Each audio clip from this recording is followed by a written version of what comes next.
So the interviewer is going to be the interviewee this time. So we're kind of, changing it around.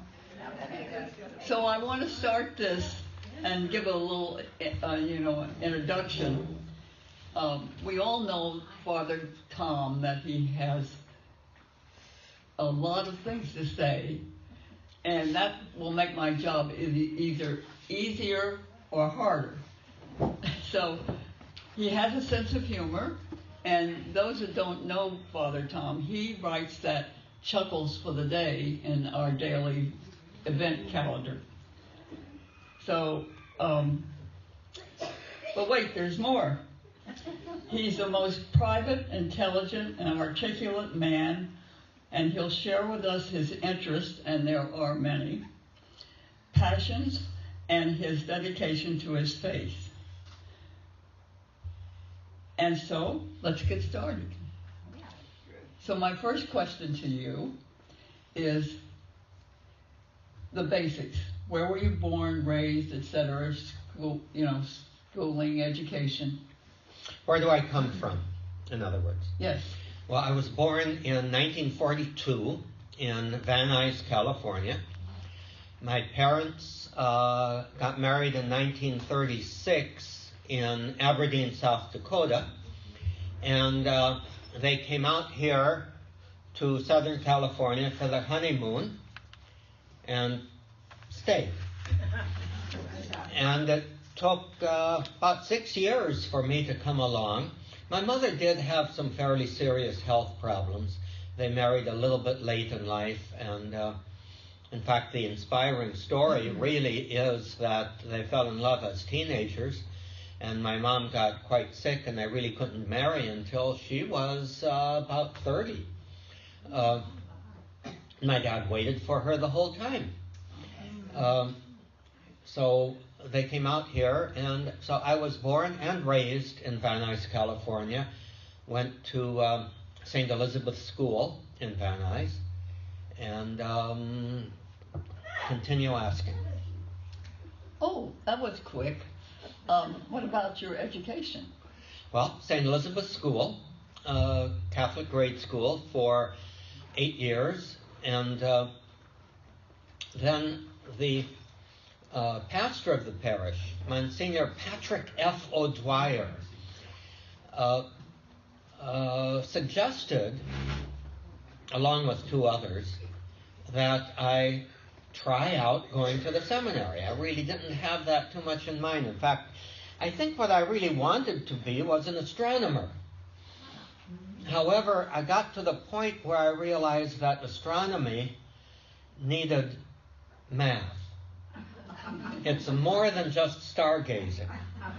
And it was the math that sort of put me off. Meanwhile, I also actually pretty much hated athletics.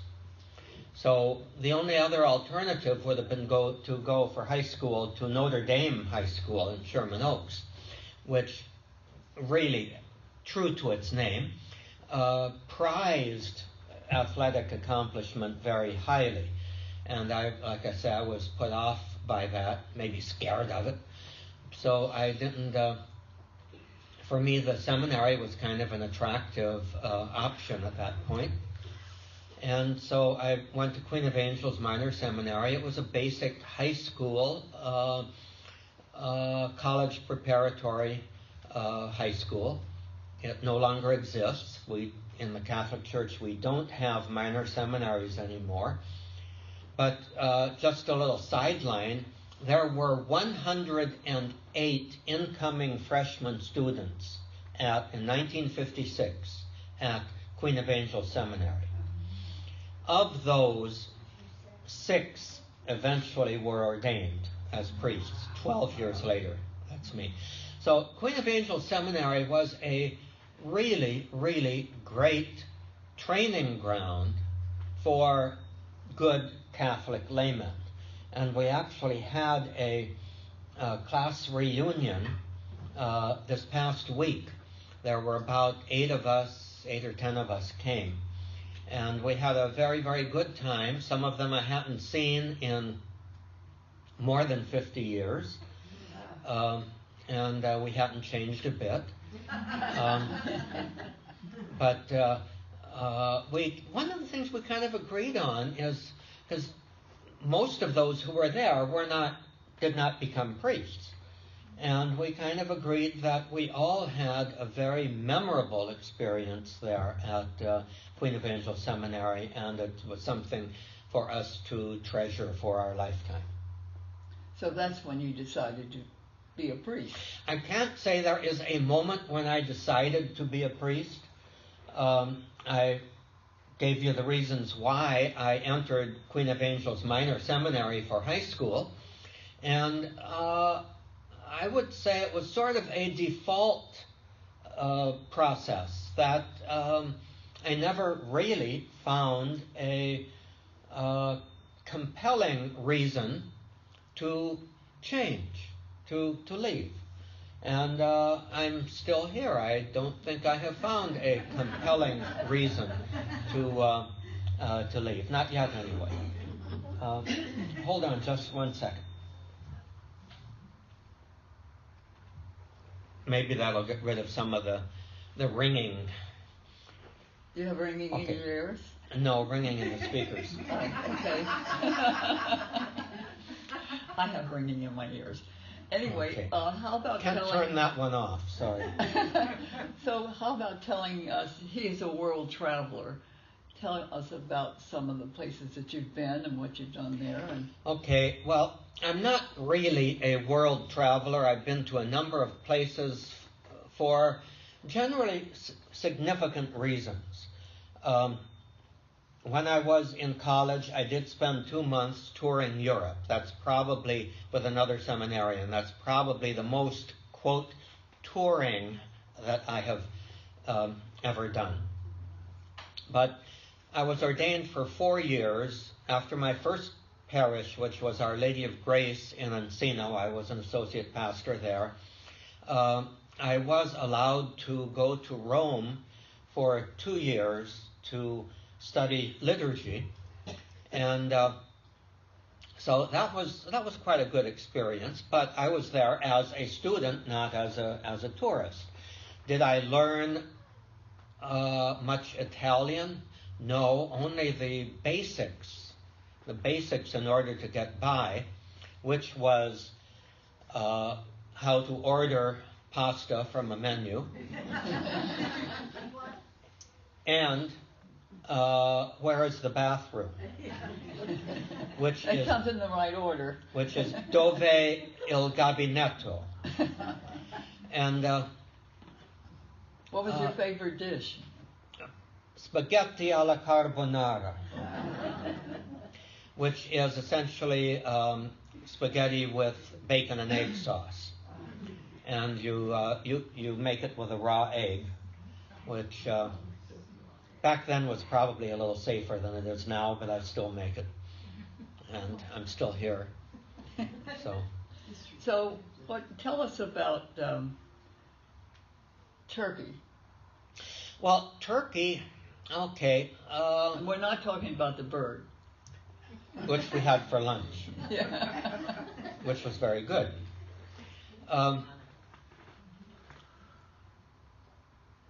In 1970, I joined a group of priests from Los Angeles on a kind of a whirlwind, very, very superficial pilgrimage following the footsteps of St. Paul to Turkey and Greece. And I have to say, my first impression was Turkey was surprisingly wonderful, with surprising things to see and do and visit, and wonderfully warm and hospitable people. Greece, I'm sorry, was a total letdown,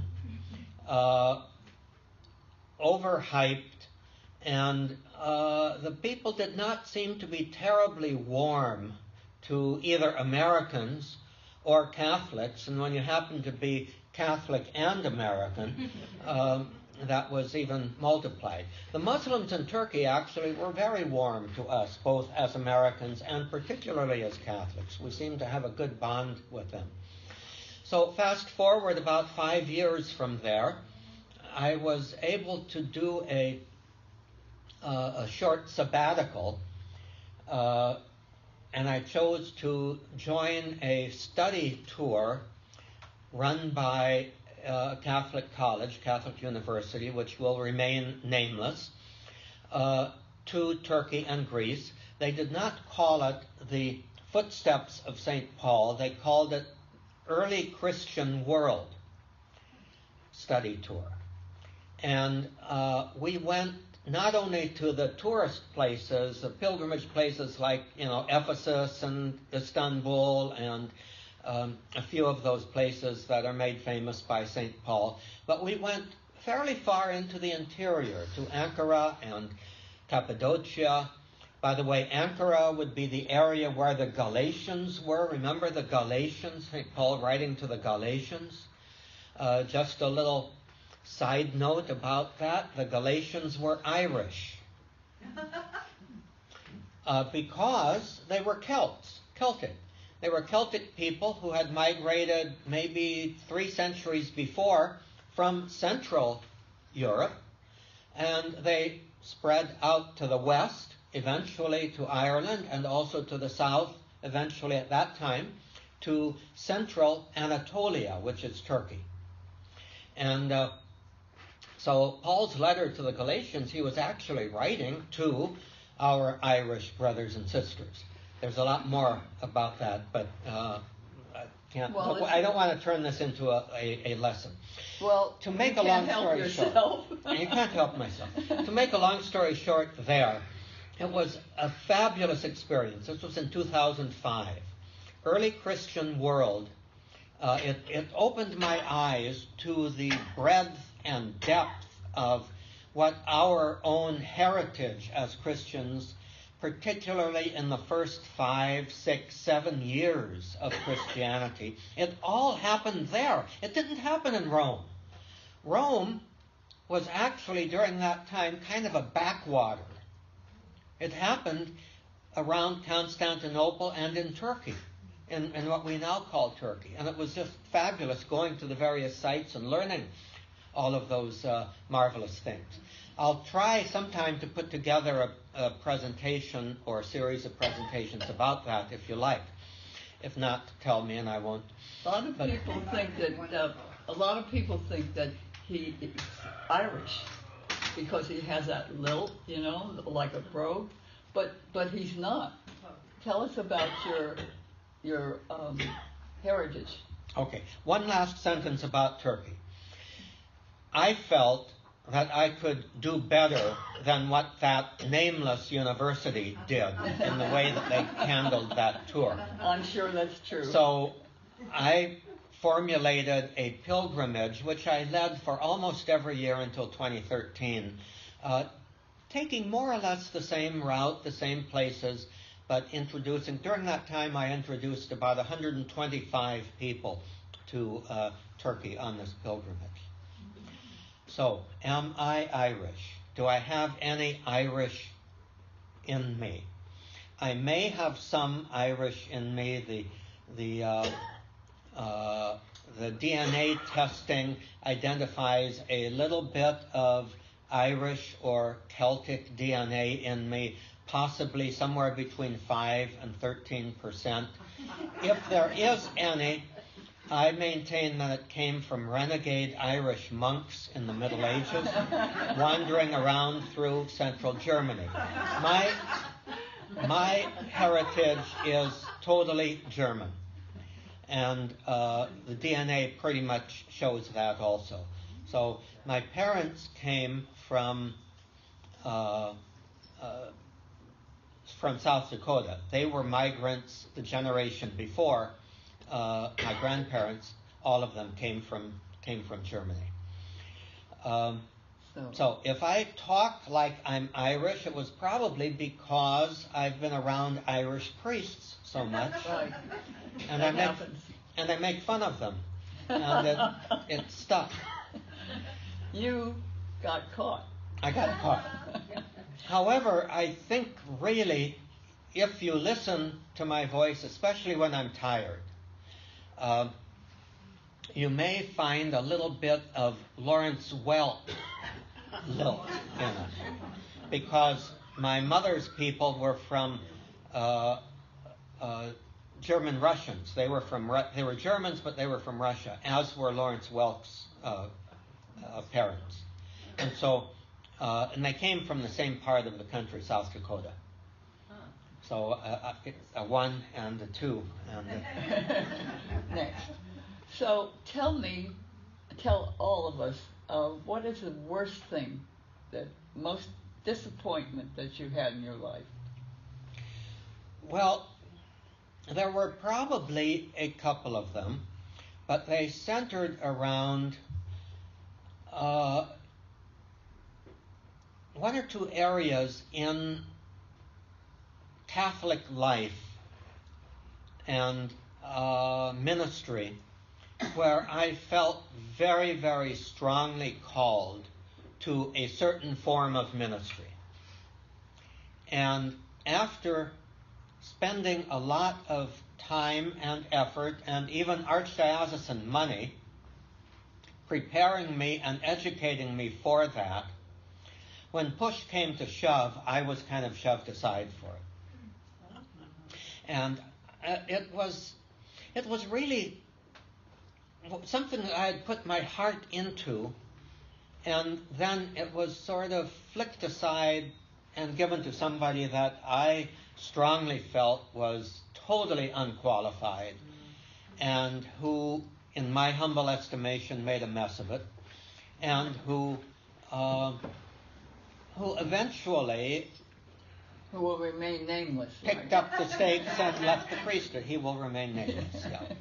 Well, that goes on in show business all the time. And that goes on in show business all the time. And as a Catholic priest, though, I had put my heart into it in probably the way that one makes a commitment to marriage. So that was a little. But what happened was actually, and this is the best part of it, that did open the door to something that I never would have suspected, and that was the opportunity was given to me, and I was sort of shoved in it by 2 colleagues to get out of the parish ministry, where I was really feeling burned out and stagnating, and get into campus ministry, which means working at the Newman Center, first at Cal State Long Beach, the college Newman ministry at Cal State Long Beach, dealing with college students, and eventually became the archdiocesan director of campus ministry for another 6 years. And that, I think, prepared me very well for everything that was to come after that, which was pastor of a parish for 15 years, and then another 6 years at another parish. Those 2 parishes were Our Lady of Assumption out in Claremont and Good Shepherd in Beverly Hills. I retired from Good Shepherd 4 years ago. 4 years ago, the end of this month. Some of the residents are here from Good Shepherd. Some residents are here from Good Shepherd. Raise your hands. Over there. Yes. And we have a few more who probably won't admit it, but who have some connection with Good Shepherd anyway. My next question is, what is the best thing? But you may have already covered that. Probably the best thing really was that particular transition in my midlife that was occasioned by something very unwelcome and was occasioned by some dear friends pushing me into it.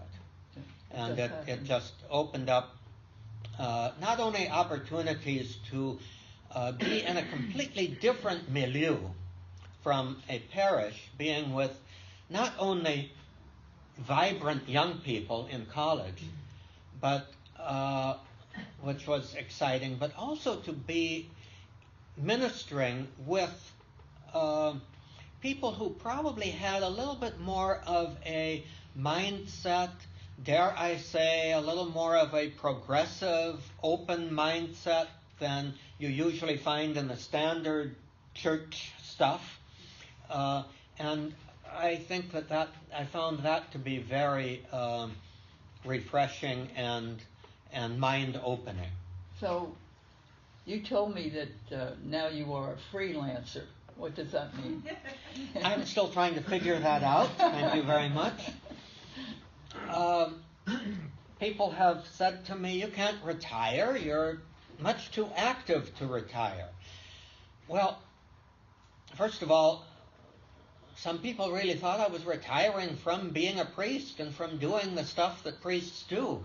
Well, I haven't retired from that. I feel even a little more passionately into it and dedicated to it than I was before. I think, quite frankly, parish life, and especially the stuff, and some will call it administrivia, but I wouldn't denigrate that too much. It's necessary. But the stuff of parish management did become overwhelming and a little too constraining, too demanding for me, and I was sort of at very best in kind of in doldrums.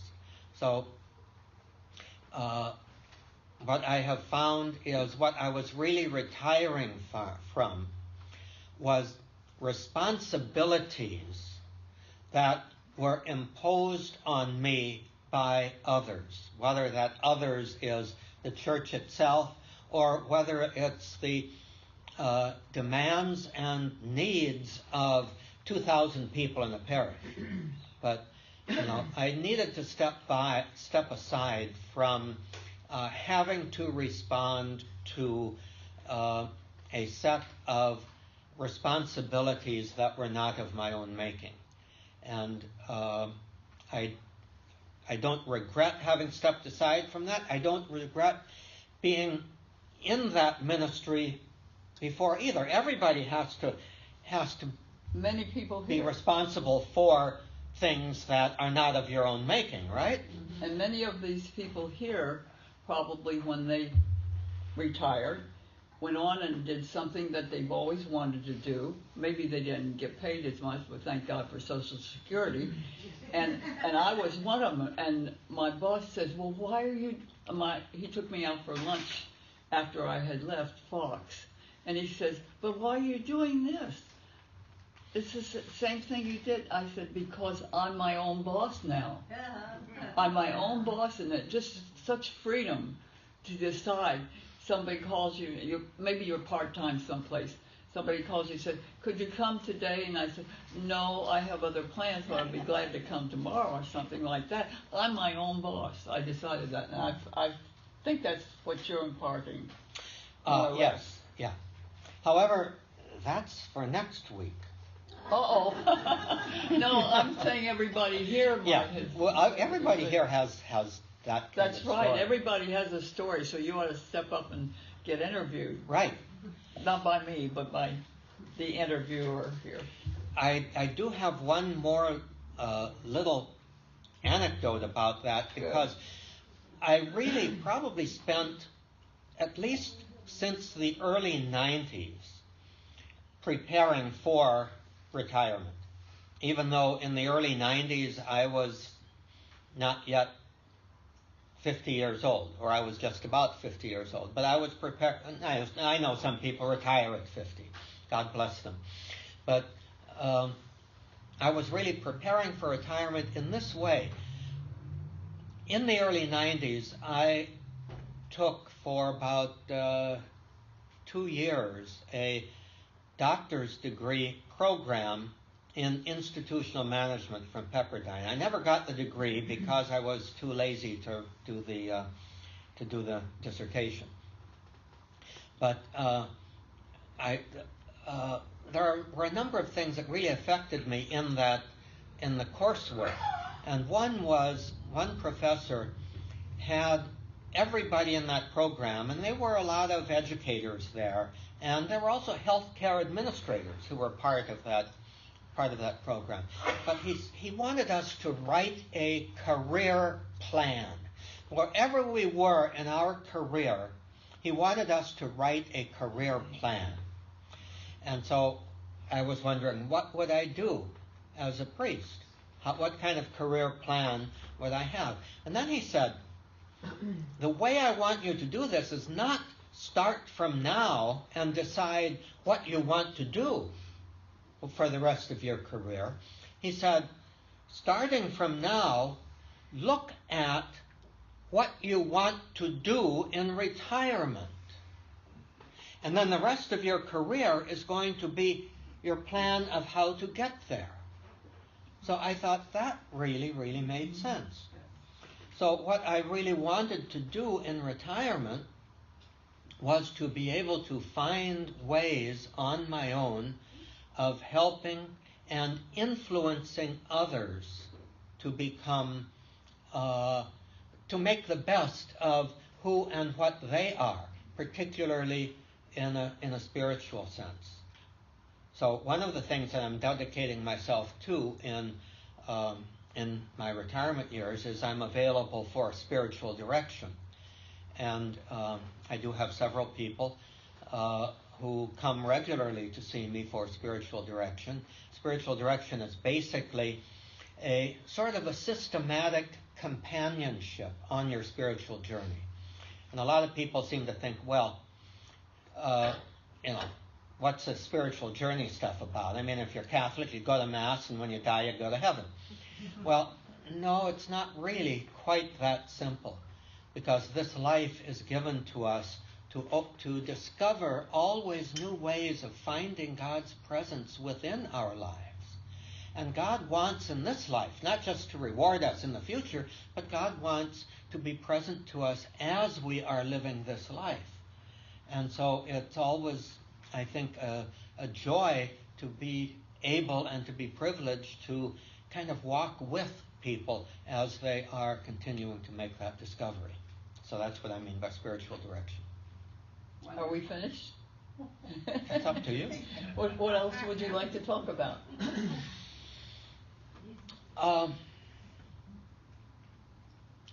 One of the things that you asked in the pre-interview was what got me started in doing these little humor pages. Oh, the little humor pages in the in our daily schedule.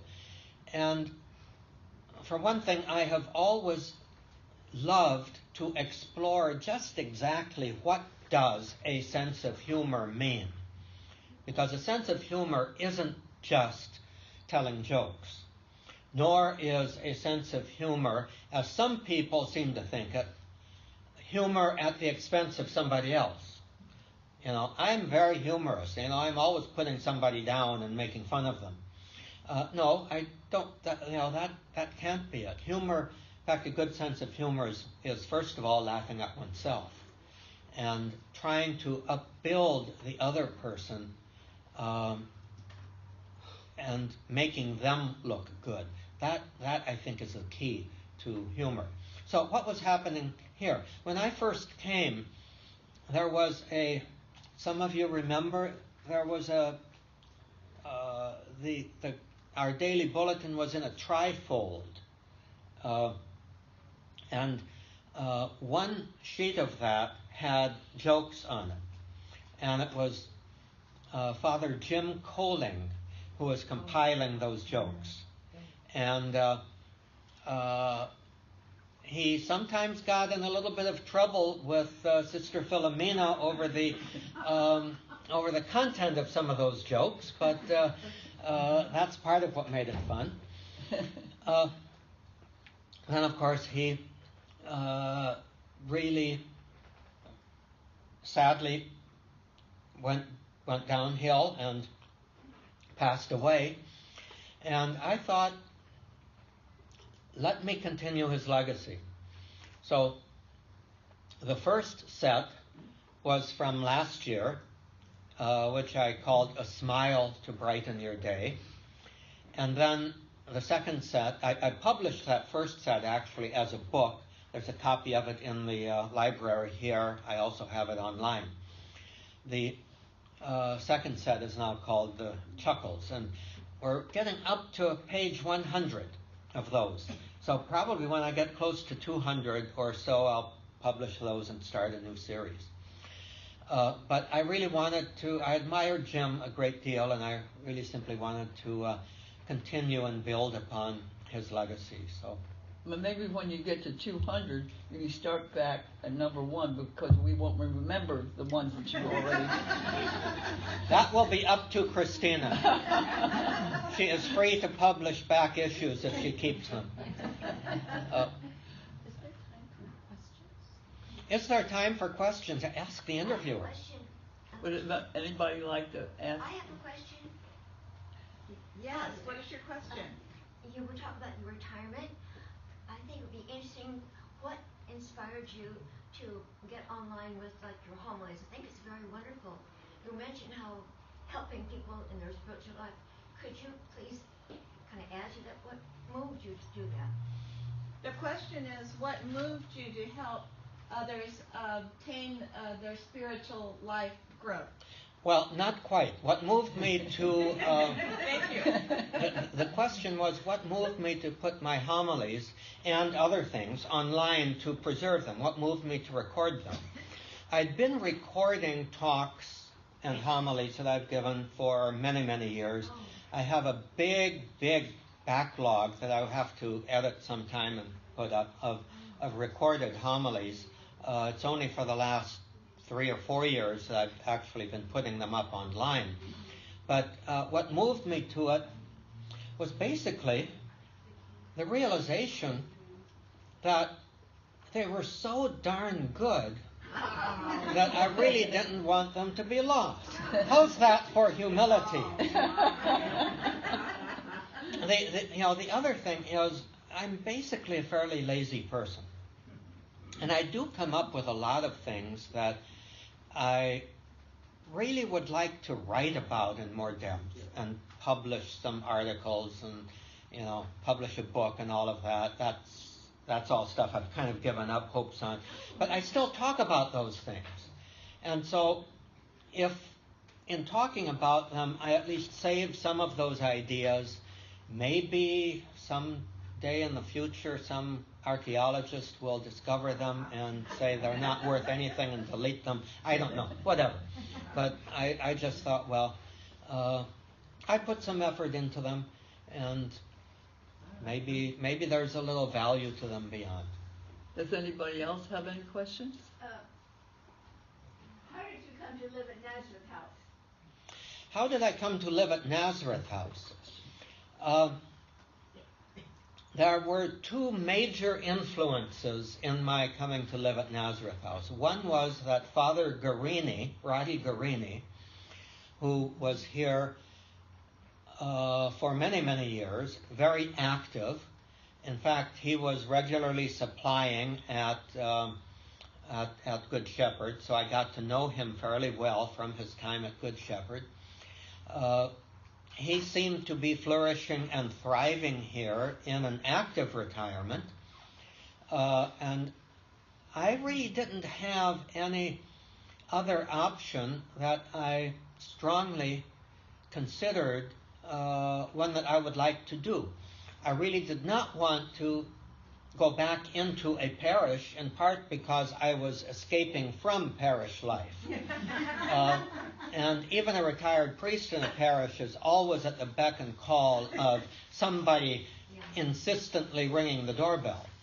So, and I don't have any family and no property. Some priests that I know invested in property back when you could buy it real cheap, when we were first ordained, and now are proud owners of a very nice vacation home that didn't cost them very much. It would now probably cost, 7 figures.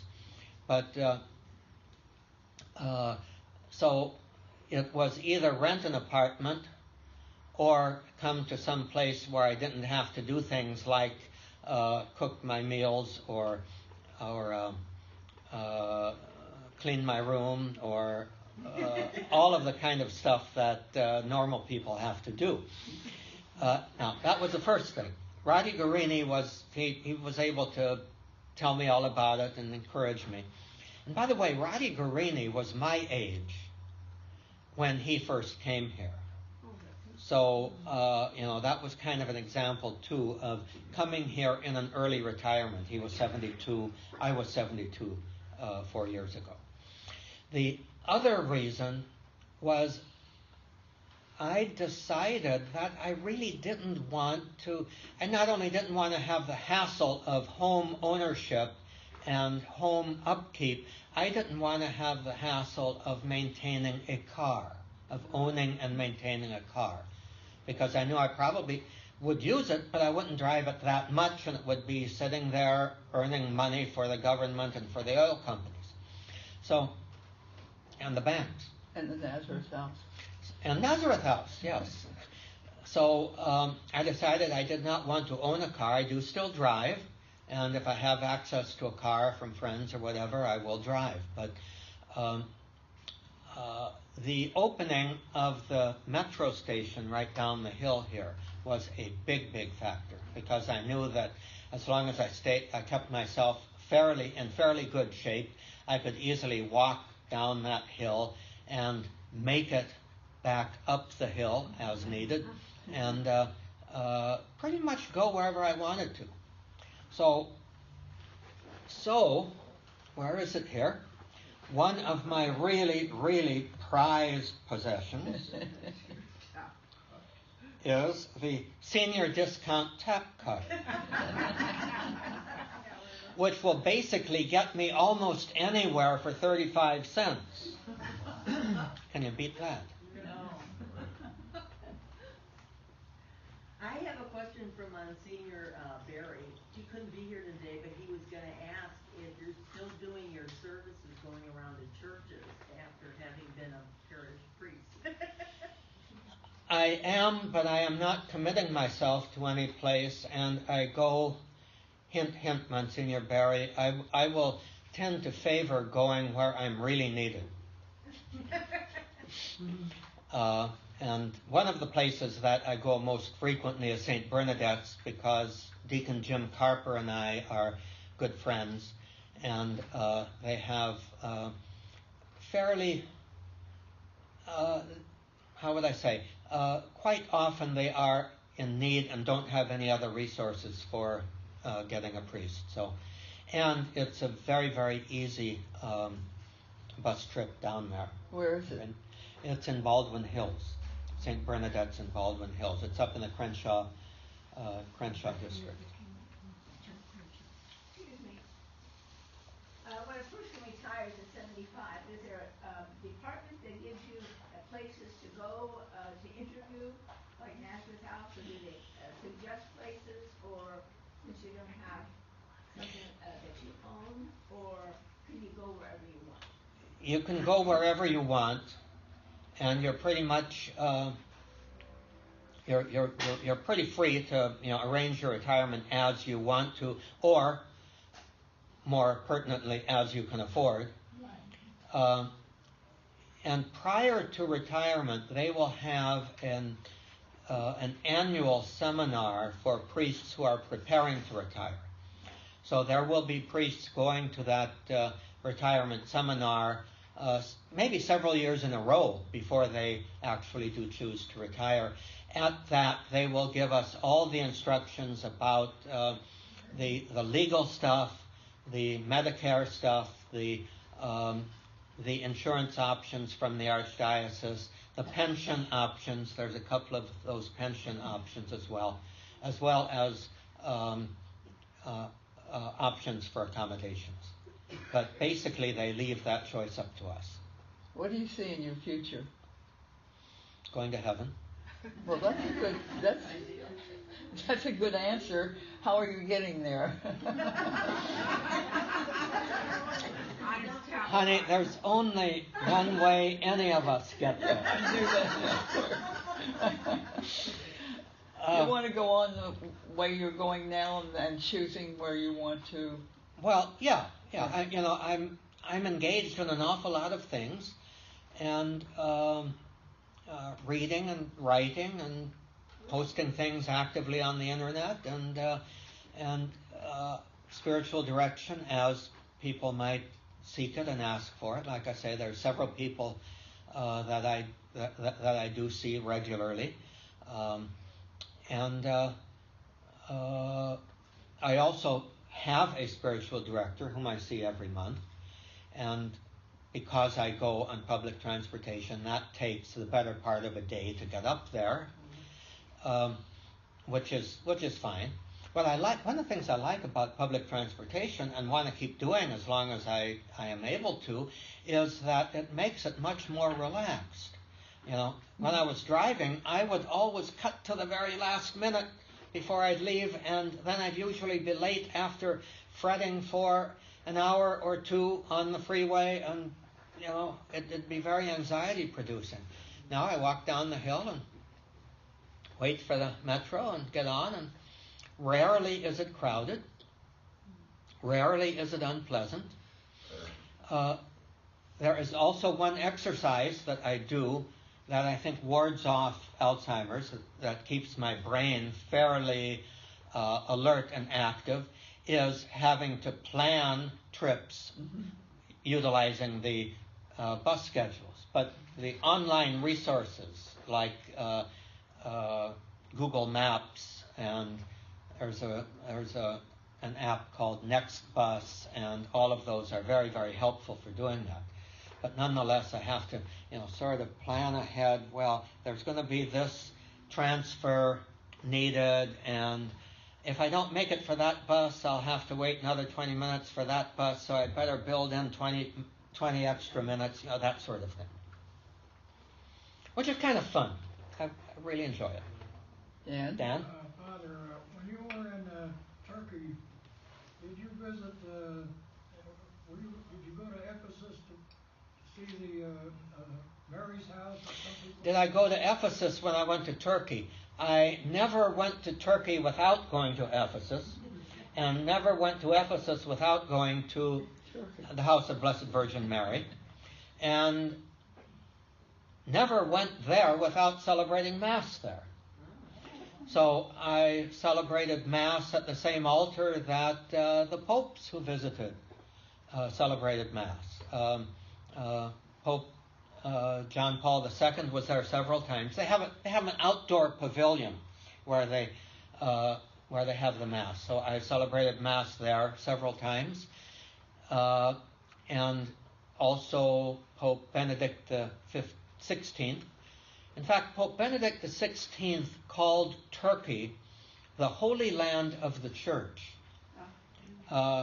Israel is the Holy Land of Jesus. Turkey is the Holy Land of the Church. And I think that that's a marvelous way of looking at it.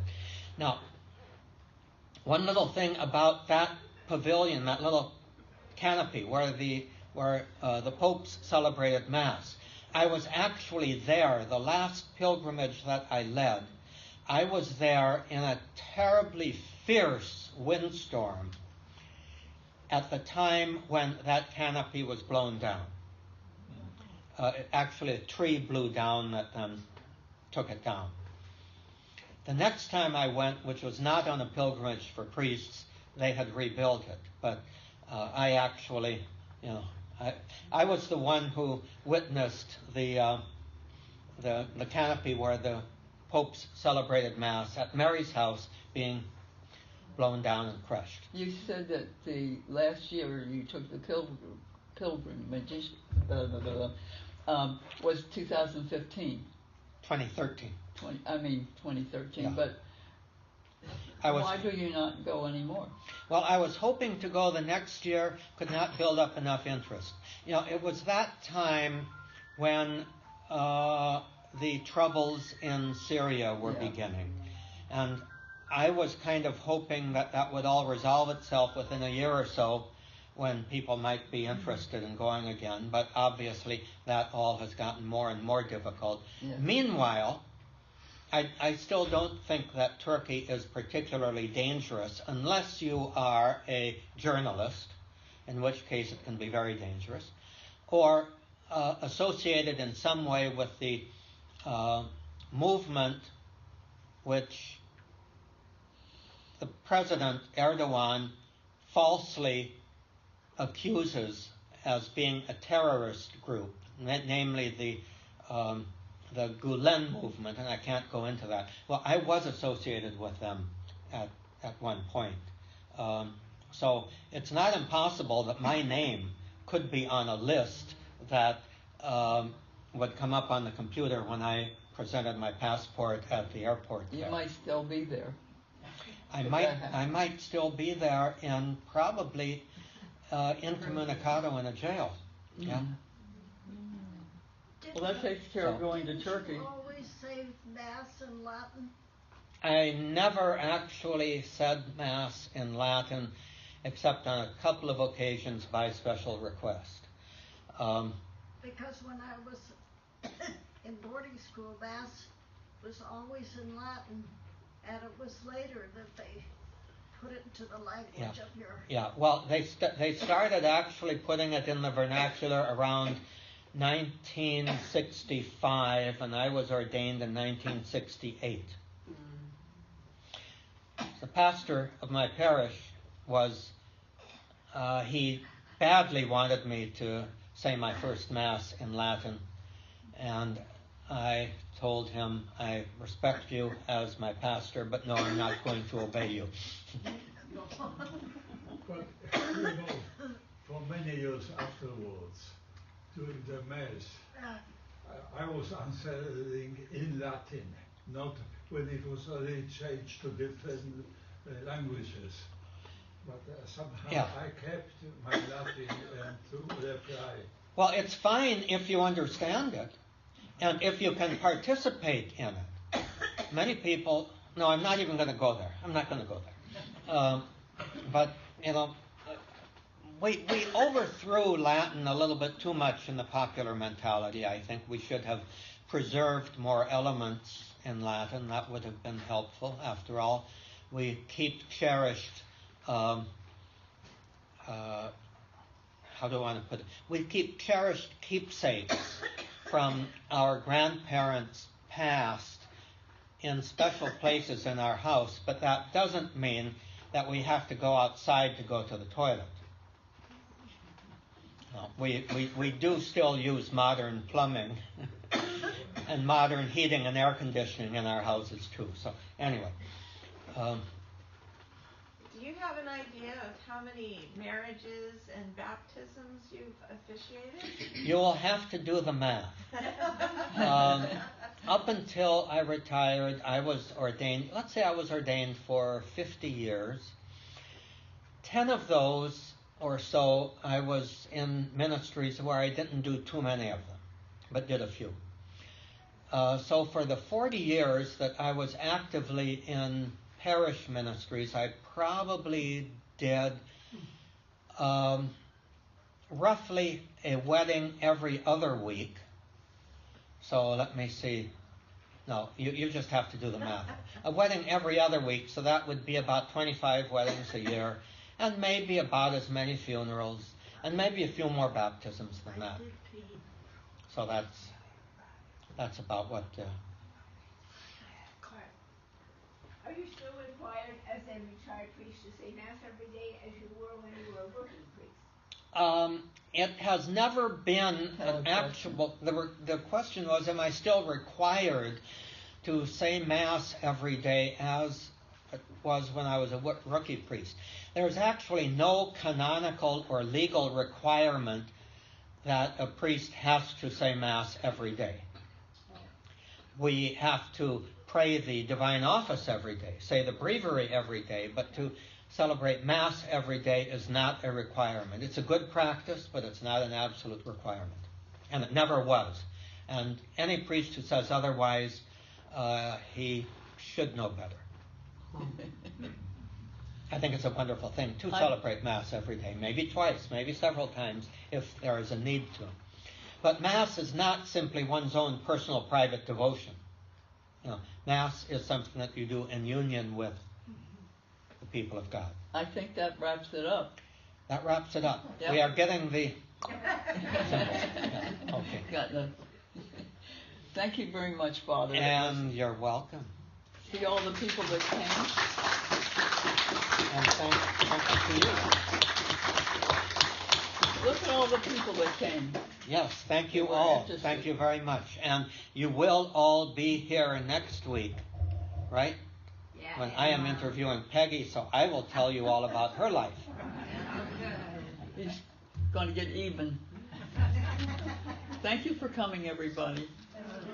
Thank you. Thank you. God bless you all. Wonderful. I bet everyone has a lot more questions. Well, who wants to be the next one to interview me? Or submit them on paper. He's all. never at a loss for words. Made my job easier. Okay. Thank you all.